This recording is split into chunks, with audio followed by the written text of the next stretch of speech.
welcome with a huge round of applause Mr. Samendra Nikam.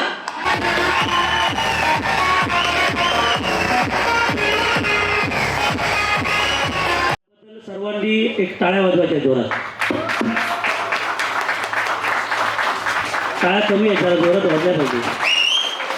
Positive vibes येणार. ठीक आहे मित्रांनो, म्हणजे तुम्ही सर्वजण मित्रच आहात, एक फॅमिली आहे म्हणून मित्रांनो बोलतो. मित्रांनो, आपण वर्षभर खूप चांगल्या प्रकारे काम करीत आहे. प्लीज थोडं लक्ष द्या. बाद में भी अपन बात कर सकते हैं, प्लीज ओनली 5 मिनिट, ज़्यादा समय नहीं लूँगा. ओके मित्रांनो, आपण वर्षभर खूप चांगल्या प्रकारे सर्वांनी काम केलेलं आहे. आपण असं म्हणू शकतो की एखाद्या जमिनीमध्ये मराठीसाठी कम्फर्टेबल आता सर्वजण आहे ना गणपत. ओके ओके हां, आपण म्हणू शकतो जमिनीमध्ये एखादं लावलेलं बीज असतं, ते सुरुवातीला दिसत नाही, पण हळूहळू त्याचं रोप तयार होतं. रोपाला मग काही दिवसानंतर फुले येतात, फळे येतात.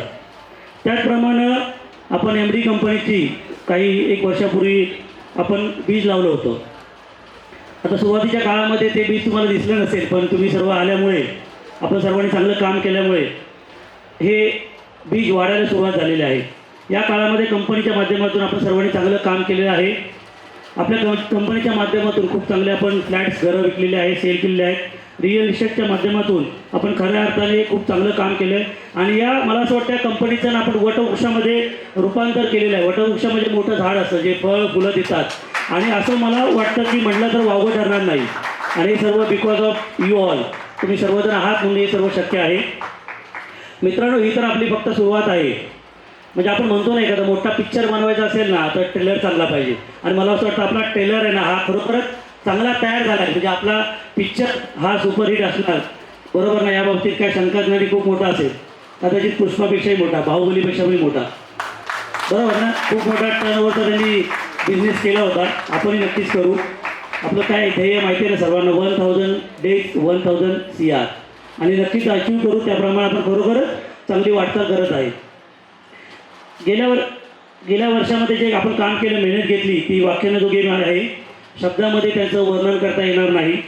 पण हे काम करत असताना आपल्याकडून काही चुका झाल्या असतील, कोणाचं मन दुखवलं असेल, काही मिसअंडरस्टँडिंग असतील, तर आपण एकमेकांना माफ केलं पाहिजे. एक परिवार आहे, परिवार कधी हॅपीली राहतो, सर्वांचं अंडरस्टँडिंग चांगलं पाहिजे, रिलेशन चांगलं पाहिजे. घर म्हटलं की प्रेम आणि आपुलकी आलं, आपुलकीची माणसं आली. आता MD फॅमिली म्हटलं म्हणजे तुम्ही सर्व एक आपुलकीची माणसं आहात, त्याचं फॅमिली मेंबर आहात, बरोबर. आणि आपुलकी आणि प्रेम असेल तरच आपण अजून बिझनेसमध्ये खूप काही अचिव्हमेंट करू शकतो. एक छोटंसं उदाहरण देतो. एक मूर्तिकार असतो, तो ओबडधोबड दगडातून एक मूर्ती बनवण्याचं काम करत असतो. तर पत्रकार त्याला पाहतो की हे ओबडधोबड दगडातून तो काहीतरी मूर्ती बनवतोय. तर तो पत्रकार त्या मूर्तिकाराला विचारतो की तुम्ही ह्या एवढ्या ओबडधोबड दगडातून कसं काय मूर्ती बनवता देवाची, परमेश्वराची. तर तो बोलतो की मी मूर्ती बनवत नाही, ह्या दगडामध्ये ऑलरेडी देवाची मूर्ती आहे आणि मी फक्त त्याला नको असलेला भाग हा बाजूला काढतोय. म्हणजे कळलं ना, त्या दगडामध्ये त्याचं म्हणणं की देवाची ऑलरेडी मूर्ती आहे, मी फक्त नको असलेला भाग बाजूला काढतोय. तसंच त्याप्रमाणे तुम्ही जीवनामध्ये आपल्याला परमेश्वराने घडवलेलं आहे, बरोबर. कोण लहान आहे, कोण मोठा आहे, तो भाग वेगळा आहे. 2 मिनटं जरा थोडंसं लक्ष द्या. वाईट विचार ते बाजूला काढले पाहिजे आणि आपल्या ध्येयाच्या दृष्टीने, स्वप्नाच्या दृष्टीने वाटचाल केली पाहिजे. नक्कीच तुम्हाला या जगामध्ये यशस्वी होण्यापासून कोणी रोखू शकत नाही. रिअल इस्टेटमध्ये काम कमवायचं असेल आपल्याला, तर यापुढे यावर्षी 10 पटीने जास्त काम आपण केलं पाहिजे. काम करताना अनेक अडचणी येतात, अपयश येतं. अपयशाला खचून जायचं नाही.